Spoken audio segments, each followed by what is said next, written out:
Olá pessoal, tudo bem com a WG? Para mais um vídeo para vocês. E pois é pessoal, a gente vai colocar o nosso chapéu aqui de detetive histórico, né? Para descascar as camadas de um dos confrontos mais famosos de toda a antiguidade. Sabe, muitas das vezes a gente vê aqueles relatos antigos de uma forma super, né?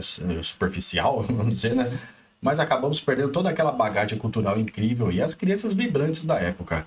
Então, hoje nós vamos resgatar exatamente esse cenário. Vamos mergulhar fundo num texto que é riquíssimo e que esconde segredos simplesmente espetaculares quando a gente joga a luz da arqueologia em cima deles.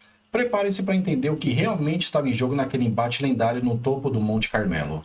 Bom, vamos pular direto para esse desafio antigo, né? Que é, no mínimo, bizarro.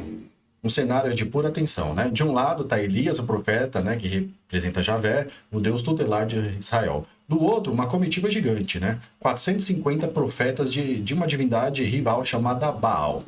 A regra para vencer parece impossível para qualquer padrão humano, né? Cada lado precisa preparar um sacrifício no altar e conseguir que o seu próprio Deus envie fogo do céu para queimar tudo.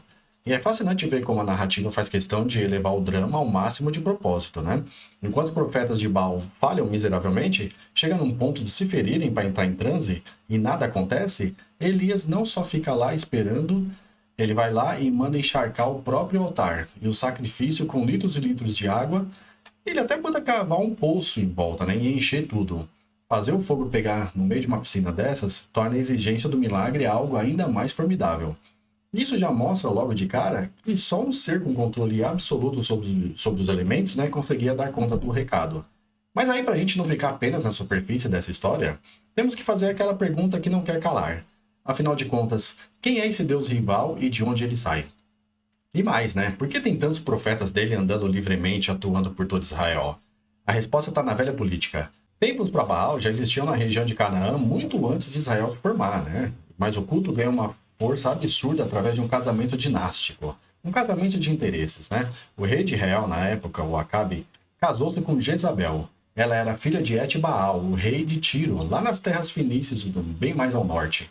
Essa união trouxe uma influência externa gigantesca direto para dentro da corte. A presença de Jezabel basicamente promoveu e oficializou os cultos de Baal por lá. E é exatamente isso que explica essa multidão de sacerdotes patrocinados e a grande força dessa religião numa terra em que, na teoria, só deveria cultuar o Javé. E é aqui que a nossa exploração ganha uma reviravolta sensacional. Pense comigo, por séculos o mundo moderno só conhecia Baal pela perspectiva de quem o odiava. A gente só tinha os textos bíblicos que, naturalmente, eram super contra a adoração a ele. Faltava o outro lado da história, né?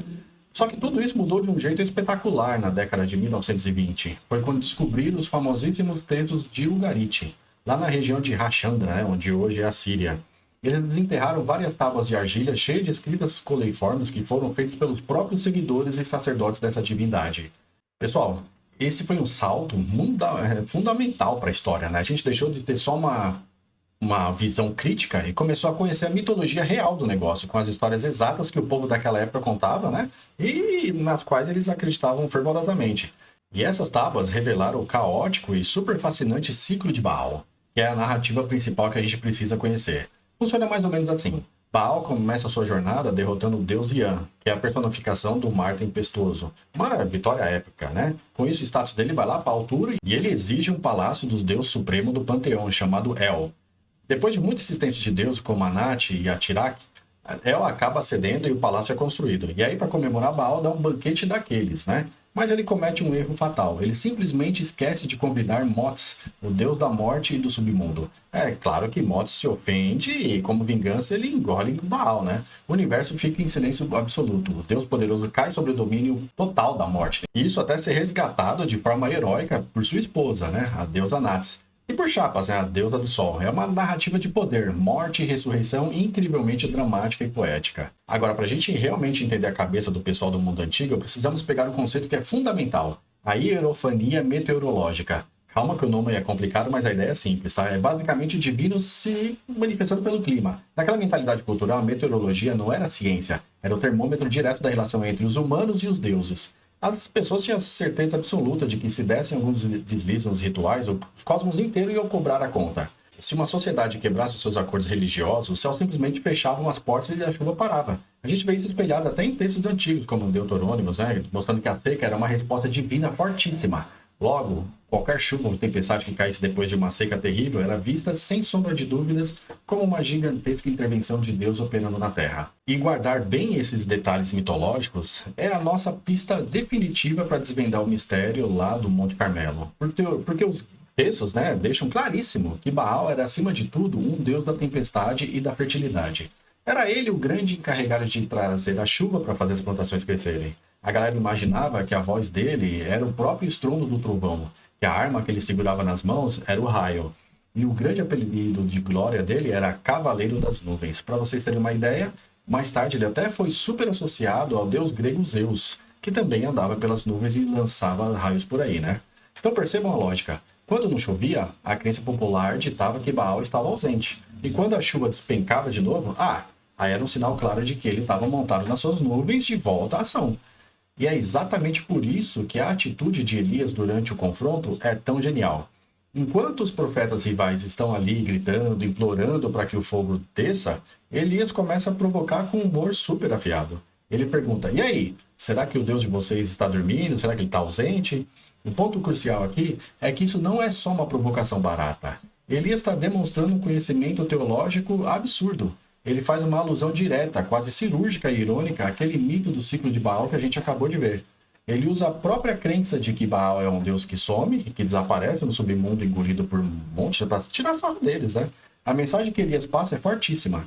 Enquanto a divindade deles sofre com essas ausências terríveis, o seu Deus Javé está incessantemente presente e sempre de olhos abertos. Então, o grande cerne de toda essa nossa exploração chega exatamente aqui. Presta bem atenção.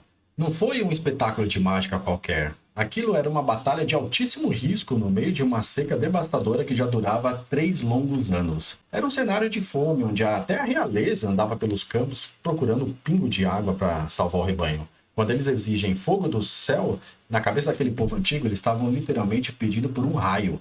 E um raio é nada menos do que a arma registrada do deus da tempestade, né? Num prenúncio estrondoso de que a chuva está chegando. Toda aquela cena foi uma demonstração majestosa para provar de uma coisa por todas, né? Javé, e não Baal, era quem verdadeiramente portava os raios. Era ele quem possuía a soberania absoluta para rasgar os céus, trazer as chuvas de volta e acabar com aquela fome arrasadora. E olha como tudo se encaixa perfeitamente. E imediatamente após o raio cair, né, e consumir aquele altar todo encharcado, Elias já vira para o rei Acabe e manda ele se preparar, porque o barulho abafado de uma chuva torrencial já começava a surgir no horizonte. O retorno imediato da chuva, logo em seguida a descida do fogo, provou o objetivo da narrativa sem deixar margens para dúvida.